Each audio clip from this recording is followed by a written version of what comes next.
마태복음 2장 16절에서 18절까지 말씀, 제가 하나님 말씀을 봉독하겠습니다. 하나님 말씀에 귀를 기울이십시오. 이에 헤롯이 박사들에게 속은 줄 알고 심히 노하여 사람들을 보내어 베들레헴과 그 모든 지경 안에 있는 사내 아이를 박사들에게 자세히 알아본 그때를 기준하여 2살부터 그 아래로 다 죽이니, 이에 선지자 예레미야를 통하여 말씀하신 바 라마에서 슬퍼하며 크게 통곡하는 소리가 들리니 라헬이 그 자식을 위하여 애곡하는 것이라. 그가 자식이 없으므로 위로받기를 거절하였도다 함이 이루어졌느니라. 아멘. 이것은 하나님 말씀입니다. 하나님께서 오늘 이 말씀을 통하여서 우리에게 은혜 베풀어 주시기를 원합니다. 오늘 이 본문은 예수님이 태어나시는 그 이야기, 탄생 이야기 가운데에서 가장 무겁고 가슴 아픈 부분이 아닌가 생각이 듭니다. 예수님의 그 탄생을 축하하는 그 축하가 이어진 뒤에 베들레헴에 무고한 아이들이 학살당하는 비극이 기록되어 있습니다. 이 비극의 시작이 누구로부터 시작되었습니까? 헤롯으로부터 시작된 것이죠. 16절에 보니 이 헤롯이 박사들에게 속은 줄 알고 심히 노하여, 헤롯이 속은 줄을 알았다 했습니다. 속았다는 게 무엇입니까? 동방 박사들에게 어딘지 알면 돌아와라, 나도 경배하러 가겠다 하고 올 때 꼭 그것을 알려달라고 했는데 어떻게 됐죠? 하나님께서 꿈에 그들에게 나타나셔서 동방 박사들은 헤롯에게로 가지 않고 다른 길로 가게 되었습니다. 오지 않은 기간이 하루 이틀, 한 달, 3달, 1년이 되었을까요? 얼마나 되었는지는 알 수 없습니다만 어느 순간 왜 그들이 돌아오지 않는지 헤롯이 알아차리고 속았구나 하고 분노하기 시작합니다. 그런데 여러분 생각해 보십시오. 지금 누가 누구를 속이고 있는 것입니까? 헤롯이 속인 것입니까? 동방 박사가 속인 것입니까? 헤롯이 동방 박사들에게 찾으면 내게 알려달라, 내가 경배하러 가겠다라고 했지만 진짜 그의 마음에 경배할 마음이 있었습니까? 경배라는 그 정말 아름다운 그 단어 위에 사실은 그 속에 그 아이를 죽이겠다라고 하는 그 무시무시한 살해 의지를 가지고 먼저 속인 것이 누구입니까? 헤롯이지요. 자신이 먼저 거짓말을 했습니다. 그래놓고 동방 박사들, 이방인들 이것이 뒤통수를 쳐 하면서 심히 노하면서 분노를 폭발하고 있습니다. 오늘 이 헤롯의 위선으로부터 오늘 본문의 이야기를 한번 보기를 원합니다. 헤롯의 위선, 이것이 바로 우리 마태복음 7장 5절 한번 보실까요?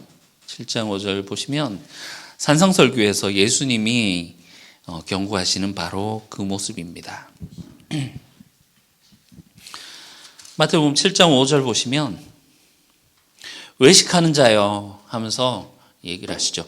어떤 걸 보고 외식하는 자여라고 얘기를 하시느냐면 자기 눈에는 들보가 있으면서 상대방의 눈에 티를 보고 막 이렇게 3절부터 보면 1절부터 보면 비판한 남에게 대해서 비판하기를 하는데 어느 정도로 비판을 하느냐면 티 하나를 보고도 놓치지 않을 정도로 정확하게 그것을 집어서 이야기를 하는 비판자들. 그런데 형제 눈에 있는 티는 그렇게 잘 보는데 자기 눈에 있는 뭘 못 본다고요? 들보가 뭡니까? 여러분 여기 지금 이렇게 건물을 받치는 이 기둥이 들보잖아요. 이만큼 큰 흠이 자기 안에 있음에도 불구하고 남의 눈에 티만 보면서 지적하고 있는, 이것을 예수님이 외식하는 자여라고 하는데 오늘 이 헤롯이 바로 예수님의 이 해석으로 두고 보니 바로 그 외식하는 자, 위선자가 아닐 수 없습니다. 자기 안에 거짓으로 그 살해의 의지를 경배라는 단어로 싹 숨겨서 거짓으로 전해놓고 동방 박사들이 자기에게 오지 않았다고 속았다면서 지금 분노하고 있는 이 장면. 자기 잘못에는 무감각하면서 남에 대해서는 가차없는 것, 이것이 바로 위선이고 외식이지 않겠습니까? 여러분, 우리도 내가 한 것은 사연이 있고 다 이유가 있고 이해가 되는데 남이 하는 거는 이것은 용서 못해 하면서 그 하는 것이 내로남불. 그래서 사자성어 있지 않습니까? 내로남불. 그렇게 얼마나 내 눈에 들보는 보이지 않은 채로 남의 눈에 그 티끌은 용서하지 않는. 그래서 예수님 말씀하시죠. 남을 비판하기 전에 먼저 너를 들여다봐라. 우리가 주님으로부터 용서받고 이런 우리 안에 있는 용서받을 수 없는 그런 죄들을 용서받았다는 것을 알 때 우리가 다른 사람을 볼 때 또 어떤 눈으로 보게 되겠습니까? 헤롯이 심히 노하였다. 그런데 여러분, 이 심히 노한, 이 화가 난 것이 어디로 흘러가는지 우리가 한번 봅시다. 분노에 주목해야 됩니다. 우리 5장 21절 한번 보실래요? 자, 5장 21절, 22절 보시니까 옛사람에게 옛날에 이런 말을 들었지 하면서 예수님 얘기를 하신 게 살인하지 말라. 살인하면 심판을 받게 된다 하는 것을 그러니까 구약에 있는 율법으로부터 들었지 않느냐 이렇게 말씀하시면서 나는 너에게 이르노니 하면서 이제 더 나은 의를 말씀해 주시죠. 예수님 뭐라고 얘기하십니까? 형제에게 노하는 자. 자, 살인하는 자는 심판받는데 예수님이 기준을 훨씬 높여 놓으셨어요. 어떤 자는 심판받는다? 형제에게 노하는 자, 분노하는 자는 이미 살인한 거나 다름없기 때문에 심판을 받는다. 라가라고 하는 말이 바보야라는 거의 빠가야로 이 정도 되겠죠. 그런데 라가라고 하면 공에 붙잡혀 갈 것이고 미련한 놈이라고 하면 지옥불에 갈 것이다. 형제를 보고 미운 마음만 가져도 살인한 죄다. 심판하는 것이다. 심판을 받게 될 것이다. 주님이 이렇게 말씀하십니다. 이 말씀은 하나님은 사람의 중심을 꿰뚫어 보는 분이시기 때문에 우리의 모든 것을 아신다. 이런 의미도 있겠지만 살인의 시작이 분노로부터 시작하기 때문에 그 분노의 위험성에 대해서 주님이 지금 말씀하고 계신 거라고 볼 수 있겠습니다. 여러분, 살인이 갑자기 일어나는 것이 있습니까? 마음속에 분노가 시작되고 그 분노가 자라서 그것이 끔찍한 행동으로 이어지게 되는 것이죠. 여러분, 창세기 4장에 가인이 얼굴이 불그락불그락 하는 것을 기억하십니까? 하나님이 그의 예물을 받지 않으시자 안색이 변하고 분노가 시작되었죠. 하나님이 말씀하셨습니다. 그때는 얼마나 좋았습니까? 하나님 직접 말씀하셨는데 너의 안색이 변함이 어찌미냐? 네가 그렇게 분노하는 것이 정당하냐? 그것을 다스리지 않으면 죄가 너를 삼킬 것이다. 주님 말씀하시는데 여러분, 그 분노를 계속 묵상하고 하면 작은 불이 모든 집을 태우는 것을 우리는 경험적으로 알고 있습니다. 하나님이 직접 말씀하셨음에도 불구하고 그는 그 분노를 참지 못하고 동생 아벨을 죽이는 최초의 살인자였죠. 지금 헤롯에게도 같은 일이 일어나고 있습니다. 분노가 시작이 되었는데 여러분, 그 분노가 어디로 흘러갑니까? 16절 후반을 보니 사람을 보내어 베들레헴과 그 지경 안에 있는 모든 사내 아이를 다 죽이니라. 분노로 시작한 이 마음이 너무나도 끔찍한 학살로 이어지더라. 마음의 분노가 실질적으로 그 예수님이 마음에 분노하는 것만으로도 살인이라고 했지만 이것이 실질적인 살인으로 끌고 가는 그 동력이 되는 것을 이제 우리가 볼 수 있죠. 여러분, 산상설교에서 예수님이 형제에게 노하는 자마다 심판을 받게 될 것이다라고 얘기를 하시는 것이 여러분 과장이 아닙니다. 분노는 실제로 형제를 살인하게 되는 그것으로 이끌고 가게 되는 것을 헤롯이 적나라하게 보여주는 거죠. 야고보서 1장 20절에 보면 이런 말씀이 있거든요. 사람이 썽을 내는 것이 하나님의 의를 이루지 못한다. 여러분, 그런 적 보신 적 있으십니까? 막 썽내고 분노했는데 하나님이 모든 것을 합력하여 선을 이루셔서 하나님의 의를 이루시더라. 헤롯이 분노를 하고 한 것이 하나님의 의를 이룬 것이 아니라 결국은 많은 아이들을 학살하게 하는 무고한 아이들이 죽음으로 이끌고 갔죠. 분노가 하나님의 의를 이루어낸 적은 한 번도 없더라는 겁니다. 여러분, 근데 오늘 본문이 보여주는 더욱더 무서운 증의가 하나 있습니다. 보통 사람 믿어주세요. 갑자기 생각이 나요. 여러분, 우리 같은 보통 사람들이 화를 내면 어떻게 됩니까? 그냥 주먹 한번 불 끈지고 말 일도 있겠죠. 그런데 아까 제가 보통 사람이라고 했던 그 사람이 권력자잖아요. 여러분, 헤롯과 같은 권력을 쥔 사람이 분노에 사로잡히게 되면 어떻게 되는가? 여러분, 왕은 명령권자입니다. 군대를 보낼 수 있는 사람이에요. 명령 하나로 베들레헴 전역의 어린아이들을 죽일 수 있는 그런 사람이란 말이죠. 위선으로 시작했던 이 헤롯의 그 이야기가 분노를 낳고 분노가 권력과 결합하면 그 결과는 상상할 수 없는 끔찍한 참사로 이어지더라.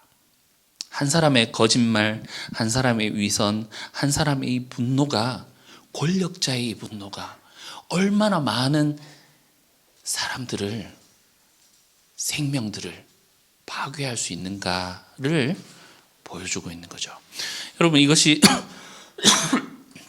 먼 옛날 이야기만은 아니겠습니다. 어떤 조직의 리더, 기업의 사장님, 한 교회의 목사님,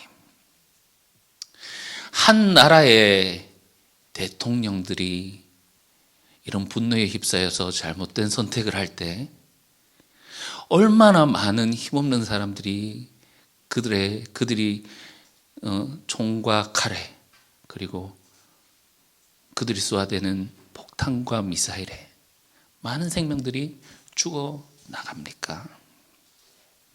힘을 가진 누군가가 자기 잘못에는 눈을 감아버리고 남의 비판에 그리고 분노함에 너무나도 빠져 있는다면, 그리고 권력을 그것으로 인해서 남용한다면 그 아래에 있는 사람들은 이유도 모른 채 고통당하고 죽어나가게 되는 것이죠. 우리 지난주에 보았습니다. 이 헤롯 왕 있지만 진짜 왕이 나타났다. 그래서 두 왕이 대조되는 것이다 라는 것을 우리가 지난주에 보았습니다. 자, 헤롯이 화가 나서 처음 취한 조치가 무엇입니까? 사람을 보내어 파송을 합니다. 사람을 보내서 하나도 남김없이 죽이죠. 16절 보시죠. 사람을 보내어. 자, 왕이 결정권자고 명령권자죠. 결정한 것을 실행하기 위해서 사람들을 보냅니다. 자, 헤롯이 지금 사람을 보낸 것이 무엇을 위해서? 무엇하라고 보낸 겁니까? 죽이라는 거예요. 죽이기 위해서 보낸 겁니다. 이제 태어난 아이들을 죽이기 위해서 군사들을 보냅니다. 출애굽기에서 그 파라오가 그 히브리에 있는 모든 남자아이들을 죽여라라고 했던 그 장면이 떠오르는데, 그죠? 이 권력의 민낯을 우리가 볼 수 있죠. 그런데 여러분, 마태복음을 이렇게 읽어보면 왕의 파송이 또 나옵니다. 예수님이 사람들을 보내시는 그 장면이 나오는데요. 이 파라오하고 헤롯하고 합쳐져서 파로바론이라고 이 헤롯의 파송과 여러분 비교해 보시면 얼마나 극과 극으로 다른지 볼 수 있습니다. 9장 36절 보시면 예수님 어떤 분이신가? 무리를 모시고 불쌍히 여기시니 그들이 목자 없는 양같이 유리함이라. 이것이 누구의 마음입니까? 목자의 마음이죠. 왕의 마음이에요. 왕으로서 그 백성들이 유리하고 있는 것을 돌아보지 못하고, 그래서 앞에 보시면 병든 자를 고치시고 죽은 자를 살리시고 가르치시고 전도하시고 고치시고 한 그 장면이 나옵니다. 그리고 나서 여러분 10장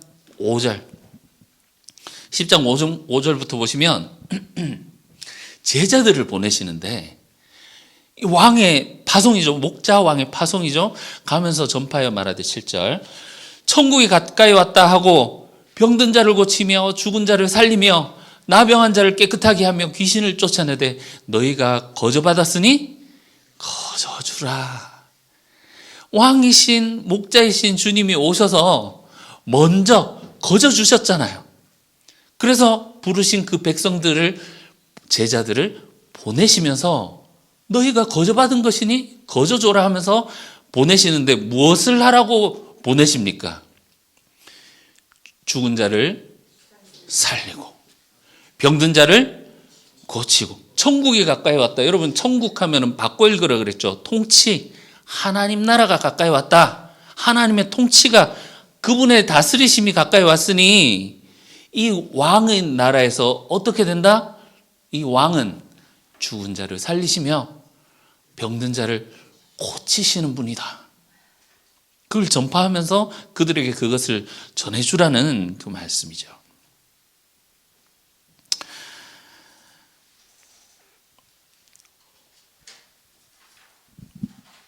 헤롯의 파송은 살아있는 생명을 죽이는 파송이지만, 예수님의 파송은 제자들을 보내서 죽은 자를 살리고 병든 자를 고치시는 파송이네요. 그래서 오늘 이 본문은 이 두 왕이 대조되는 장면이에요. 지금 이제 헤롯이 파송하는 걸 보여주고, 이제 나중에 진짜 왕의 파송을 살리는 파송, 구원하는 파송. 그럼 사실 더 근본적으로 보면 하나님이 그 아들을 보내셨잖아요. 하나님의 파송의 이유가 뭡니까? 그의 백성들을 죄에서 구원하시기 위해. 여러분, 하나님의 파송은 그 백성들을 구원하시고 살리시기 위한 파송이더라. 여러분, 더 소름 돋는 대조가 있습니다. 우리 16절 다시 한번 볼까요? 2장 16절 보니까 이 헤롯이 박사들이 속은 줄 알고 보내는데, 베들레헴과 그 모든 지경 안에 있는 사내 아이를 다 죽이니, 이렇게 되어 있죠. 모든 지역의 아이를 다 죽이니. 여러분, 한 명도 빠짐없이 다 죽이는 왕의 파송입니다. 그죠? 왜 그렇습니까? 헤롯은 유대인의 왕이 어디서 태어난지 몰라요. 혹시라도 놓치면 어떡합니까? 아예 그 싹을 싹 지워놔야지. 혹시나 놓칠까봐, 혹시나 도망갔을까봐, 혹시나 빠져나갔을까봐 지역도 최대치로 넓히고, 베들레헴만이 아니고 베들레헴과 그 지경 안에 있는 그 지역도 최대한 넓히고, 나이도 넉넉 잡아서 그때 이후로 2살까지 포함시켜서 하나도 빠짐없이 다 죽여버립니다. 반대로 예수님은요, 18장 12절 가봅시다. 18장 12절. 이같이 작은 자 중에 몇 명이라도 하나라도 잃는 것은 하나님 뜻이 아니다 하는데, 거기 앞에 보니까 그럼 그 이야기가 나오죠. 100마리 양이 있는데 목자가 세 보니까 99마리야. 그런데 한 마리가 없네. 그럼 목자가 어떻게 한다고요? 그 한 마리 양을 찾아서 찾을 때까지 떠나서 그 양 한 마리 잡아온다는 이야기 아닙니까? 그러면서 예수님 하신 말씀이 사람을 살리러 온 건데 하나도 놓치지 않고 한 마리도 잃지 않는 것이 하나님의 뜻이다라고 이야기를 하죠. 혹자들은 이렇게 이야기를 합니다. 뭐 하나 찾으려다가 나머지 99마리는 놔두고 갔는데 그 99마리 놔두고 가서 그 가들 잊어버리면 뭐야 너, 이렇게 얘기를 하는 사람도 있죠. 그런데 여러분, 그거를 말하려는 게 아니고 헤롯은 지금 한 사람을 죽이려고 하다가 그 베들레헴에 있는 모든 아이를 죽이게 되죠. 예수님 지금 하나도 잃지 않기 위해서, 하나를 살리기 위해서 가시는 이분이 모두를 살린다, 이거를 보여주는 겁니다. 이렇게 하나도 잃지 않는 목자 왕, 이분이 바로 헤롯과 대조되는 우리의 왕이신 예수님이시다, 이거를 말하는 거죠. 오늘 본문에 나오는 이 헤롯은 진짜 왕과 너무나도 명백하게 대조가 됩니다. 여러분, 이것이 두 왕의 차이입니다. 하나라도 남김없이 모두를 죽이려고 하는 왕 헤롯과 하나라도 잃지 않고 모두 살리려고 오신 왕 예수 그리스도. 우리 17절 18절을 2장 17절 18절 한번 다시 봅시다. 그래서 그곳에 학살이 일어났고 17절 18절 이에 선지자 예레미야를 통하여 말씀하신 바 라마에서 슬퍼하며 크게 통곡하는 소리가 들리니 라헬이 그 자식을 위하여 애곡하는 것이라. 그가 자식이 없으므로 위로받기를 거절하였도다 함이 이루어졌느니라. 위로받기를 거절하였도다 하는 게 참 너무 무겁죠. 자식 잃은 어머니의 슬픔, 위로받기를 거절하였다라는 게 여러분, 그 아무것도 위로가 안 된다라는 말이죠. 예전에 그 이태원 참사가 나오고 나서 그 막 부모들이 그 앞에서 막 우는데 울다가 기절하고 또 깨어서 울다가 기절하고, 그 옆에서 위로를 한다고 한들 위로가 되겠습니까? 여러분, 때로는 우리 그리스도인들이 너무 빨리 뭔가 그렇게 하고 있으면 큰일 나는 것처럼 싶어서 너무 빨리 사람들의 그 아픔을 덮어버리려고 하는 그런 경향도 있는 것 같습니다. 믿어라, 이게 다 하나님 뜻이다. 지금 감당할 수 없는 그런 아픔 가운데 있는데 그런 말이 들리겠습니까? 하나님께서 앞으로 당신에게 어떤 일을 하실지 기대가 됩니다. 기대를 하지 마세요. 기대하지 마시라고요. 하나님 왜 나한테 지금 이런 일을 주셨느냐가 지금 먼저인데 내 앞으로 어떤 일이 있을지 기대가 된다는 그런 말, 여러분, 때로는 이것이 폭력의 말일 수도 있습니다.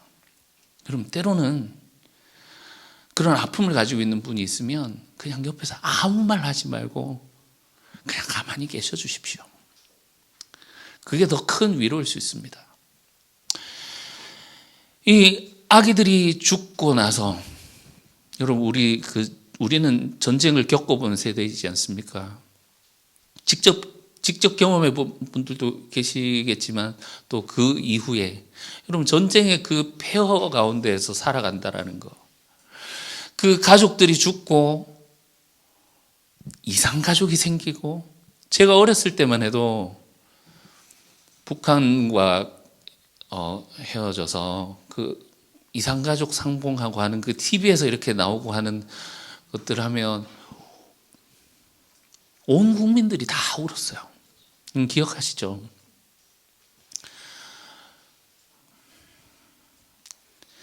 그 참으로 그 무엇도 위로할 수 없는 권력자들의 그 선택으로 잘 살고 있는 가족들이 찢어지고 죽음과 폐허와 그 가난함과 공공함 속에 살아갔던 그 전쟁의 참화, 이산가족의 비극. 마태가 이 헤롯이 그 아이들을 학살하는 그 장면을 보고 예레미야 31장 15절이 떠올랐던 것 같습니다. 원래 이 예레미야의 본문은 바벨론에 의해서 이 예루살렘이 무너지는 그 장면입니다. 포로로 잡혀가는 상황입니다. 라마라는 곳은 백성들이 포로로 끌려가는 곳에 있던 그 길목에 있던 도시 중에 하나입니다. 전쟁통에 가족을 잃고 자식을 잃고 나라를 잃은 백성들이 그 라마에서 울부짖는 그 울음의 소리, 통곡의 소리, 그 백성들의 슬픔, 그것이 울려 퍼지고 있었던 곳이 라마라는 거죠. 여러분, 라헬은 누구입니까? 야곱의 아내인데요. 마지막 아들 베냐민을 낳다가 난산으로 죽으면서 이름을 베노니라 하리라 하면서 슬픔의 아들이라고 그 저주의 이름을 지어주잖아요. 나중에 야곱이 그걸 베냐민으로 바꾸긴 합니다만, 베노니 슬픔의 아들이라고 하면서 거기서 죽은 것이 라헬이죠. 여기서 라헬이 애곡하였다라고 하는 것이 라헬 한 개인을 두고 얘기를 하는 것이 아니라 아들을 두고 먼저 가는 그 어머니의 울음, 아들을 먼저 보낸 어머니의 대표로서 라헬을 이야기를 하는 것이고, 또 이스라엘 12지파의 어머니이지 않습니까? 그래서 이스라엘의 어머니입니다. 어머니가 자식을 위해 목숨으로 슬퍼하는 이 라헬의 원초적인 그 이미지를 예레미야에서는 라마에서 이스라엘이 슬퍼하며 우는 그 모든 그 장면의 라헬의 통곡이라고 이렇게 이야기를 했다면, 지금 마태복음이 헤롯에 의해서 학살당하는 그 장면을 보고 예루살렘 31장에 그것을 가지고 와서 말하면서 지금 그것이 성취되었다라고 지금 마태복음은 말하고 있습니다. 여러분, 헤롯의 악이 만들어낸 지금 세상의 현실이죠. 마태가 예레미야 31장의 비극이 성취되었다며 인용하는 이유가 무엇입니까? 이것이 헤롯의 위선과 그 분노가 만들어낸 결과라는 것입니다. 권력자의 위선과 이 분노가 그 한 사람의 권력 남용이 어떤 결과를 낳는지를 적나라하게 보여주는 거죠. 이 세상의 죄가 만들어낸 현실이다. 그 결과는 위로받을 수 없는 통곡이더라. 산상설교에서 예수님이 형제에게 노하지 말라, 살인하지 말라, 외식하지 말라 하신 것이 얼마나 절박한 가르침인지 본문이 보여주고 있습니다. 죄와 악이 이 세상을 어떻게 통치하고 있는가? 우리가 여기서 한 가지 더 주목해야 할 것이 있습니다. 여러분, 2장 전체에서 반복되고 있던 것들, 그 단어를 기억하시나요? 아기와 그의 어머니, 반복되었었죠, 그죠? 지난주에 그래서 이 표현이 왕과 그 태후의 이미지이자 동시에 이스라엘 백성의 전체 이미지라는 것, 그 잡혀갈 때 여고냐와 그래서 왕과 백성의 전체 이미지라는 것을 우리가 보았습니다. 그런데 오늘 본문에서는 계속 아기와 그의 어머니, 아기와 그의 어머니가 나왔는데 오늘 본문에서는 자식을 잃은 어머니가 혼자 통곡하고 있는 그림으로 바뀌어 있죠. 아기와 어머니가 함께 있었던 이야기에서 이제 아기를 잃은 어머니의 통곡으로 이 장면이 바뀌어 있는 것입니다. 여러분, 예수님은 지금 이집트로 피신해서 살아있죠. 그런데 베들레헴의 아이들이 죽었습니다. 그래서 어떤 사람들이 이렇게 묻습니다. 왜 예수님 혼자 살고 거기에 아이들이 죽어야 되는가? 예수님이 그들을 구하러 오셨다면서 예수님 혼자만 딸랑 살고 왜 그곳의 아이들은 죽어야 하는가? 예수님 때문에 그 아이들이 죽은 것이 아니냐? 이렇게 하면서 말을 하는 사람들도 있습니다. 그러나 여러분, 마태가 보여주고자 하는 그림이 그런 그림이 아닙니다. 지금 죽은 아이들의 이야기는 사실 예수님이 앞으로 어떻게 될지 그 운명을 보여주는, 그것을 예수님이 어떤 길을 걸어가고 계신지를 미리 보여주고 있는 그림입니다. 지금 베들레헴의 아이들의 죽음과 어머니의 통곡은 장차 이 아이의 죽음과 아이와 그의 어머니라고 했지만 그 아이를 죽음에 내어주고 울고 있는 그 마리아의 눈물, 통곡, 그리고 그 죽음 앞에서 그의 백성 이스라엘이 통곡하게 될 것을 미리 그림자처럼 보여주고 있는 겁니다. 왕의 운명이 백성의 운명과 떼어놓을 수 없다는 것을 우리가 보았습니다. 왕의 운명과 백성의 운명은 하나이기 때문에 아이들의 죽음은 하나님의 백성 새 이스라엘의 죽음이고, 이 새 이스라엘의 죽음은 장차 이 왕이 죽음으로 가게 될 것을 보여주는 것이라는 거죠. 그래서 마태가 여기 라헬의 통곡을 가져오는 것은 단지 베들레헴에서 지금 그 참극이 일어난 그 몇몇 어머니들의 그 울음을 말하는 것이 아니라, 여기서 라헬은 이스라엘의 어머니라고 했죠.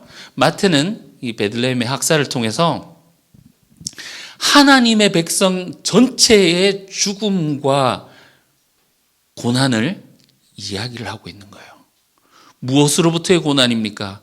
악과 죄가 지배하고 있는 이 세상으로부터 하나님이 부르신 새 백성 이스라엘이 당할 그 고난과 죽음에 대해서 지금 이제 보여주고 있는 것입니다.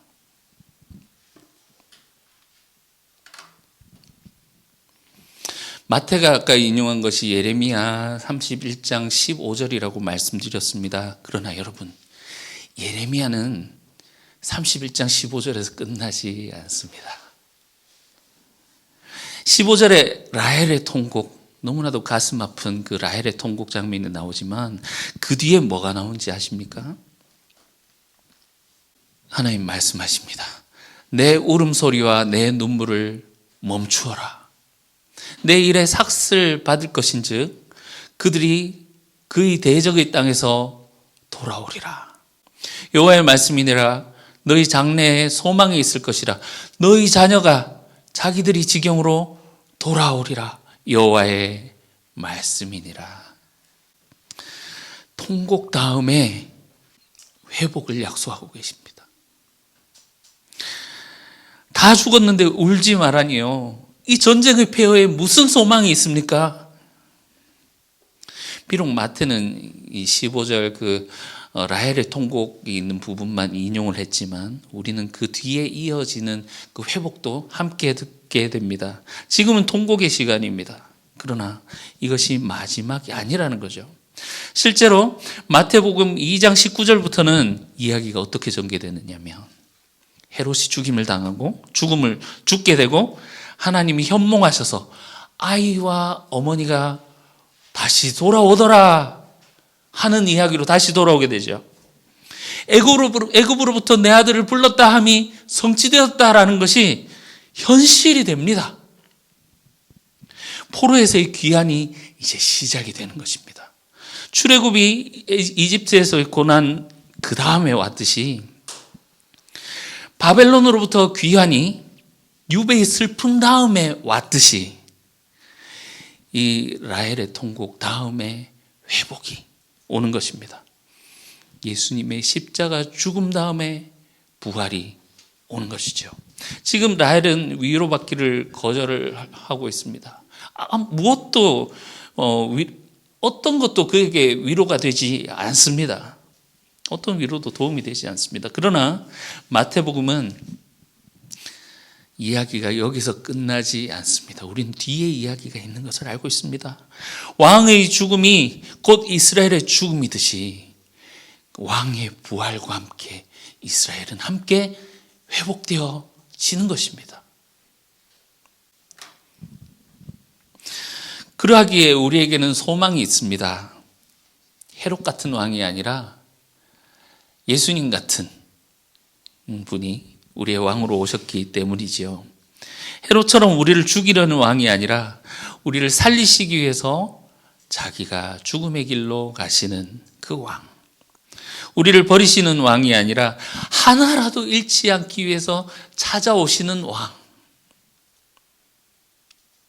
그러나 여러분, 이 왕을 따르는 데는 대가가 있습니다. 우리 마태복음 5장 10절 한 번만 더 찾아볼까요? 마태복음 5장 10절 보면 산상수훈 중에 주님 말씀하시죠. 의를 위하여 박해를 받는 자는 복이 있나니 천국이 그들의 것임이라. 자, 보세요. 나로 말미암아 예수님 때문에 너희를 욕하고 박해하고 거짓으로 거슬러 모든 악한 말을 할 때에는 너희의 복이 있나니 기뻐하고 즐거워하라 하느니. 자, 이렇게 할 거라는 겁니까? 안 할 거라는 겁니까? 세상이 예수님을 따르는 사람들을 욕하고 박해하고 미워할 거라는 겁니까? 안 할 거라는 겁니까? 할 거라는 거예요. 왜냐? 보세요. 지금 세상이 그 예수를 잡으려고 지금 추격대를 보내서 다 잡아 죽이고 있잖아요. 이것이 그 왕이 겪은 일이고 왕이 가셨던 길이라는 거죠. 그런데 이 왕을 섬기고 이 왕을 따라가려면 우리도 또한 동일한 일을 겪게 된다. 그러나 그것을 인하여 낙심하여라? 아니요. 오히려 기뻐하라. 왜냐? 예수님이 죽으시고 부활하신 그 부활이, 예수님이 죽으시고 승리하신 그 승리가, 죽음을 대한 그 승리가 우리의 승리이며 우리의 부활이 될 것이고 하나님의 나라가 우리의 나라가 될 것이기 때문에 그러하다는 겁니다. 왕과 백성의 운명은 하나이기 때문이죠. 예수님이 박해를 받으셨습니다. 그래서 우리도 박해를 받을 수 있습니다. 예수님이 미움을 받으셨죠. 우리도 미움 받는 게 정상일 겁니다. 예수님이 십자가를 지셨다면 우리도 또한 어떤 십자가가 우리 앞에 있을지 모릅니다. 그러나 동시에 예수님이 부활하셨기 때문에 우리도 그와 함께 부활하게 될 것이고, 예수님이 영생에 들어가시며 승리하셨기 때문에 우리도 동일한 승리를 얻게 될 것입니다. 라헬의 애곡에서 이야기가 끝이 나지 않습니다. 예레미야 3장 15절의 이야기로 끝이 나지 않듯이 말이죠. 애곡 뒤에 하나님께서 다시 돌려보내주마 하며 회복과 귀환을 약속하십니다. 죽음 뒤에 부활을 허락하십니다. 여러분, 혹시 오늘 이 말씀 앞에 둔 우리 중에 혹시나 헤롯 같은 리더십을 하고 있는 분들은 없으십니까? 분노로 자기 스스로에게는 굉장히 관대하면서 남이 하고 있는 것들을 지적하며 작은 것 하나라도 집어내며 비판하는 그런 사람들이 있지는 않습니까? 그리고 그것을 통해서 우리가 가지고 있는 힘으로 그 사람을 곤란하게 한다든지 이렇게 하는 헤롯의 옷을 입고 있는 분이 계시지는 않습니까? 우리가 돌이켜야 됩니다. 주님 말씀하시죠. 남의 눈에 티를 보기보다 무엇을 먼저 하라? 네 눈에 들보를 먼저 빼내라. 우리 스스로를 먼저 돌아보면 좋겠습니다.